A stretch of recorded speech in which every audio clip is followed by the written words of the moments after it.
Hello everyone, welcome to another video. Today I will show you how to recover my eyes only pictures on Snapchat.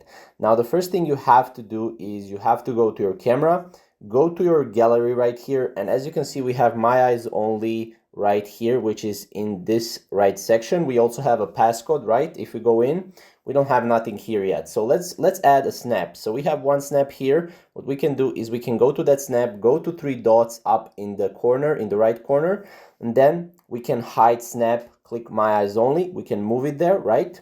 Now if you go to my eyes only, if we want to recover my eyes only pictures on Snapchat, we can go here and we can go to three dots and we can go to unhide snap, right?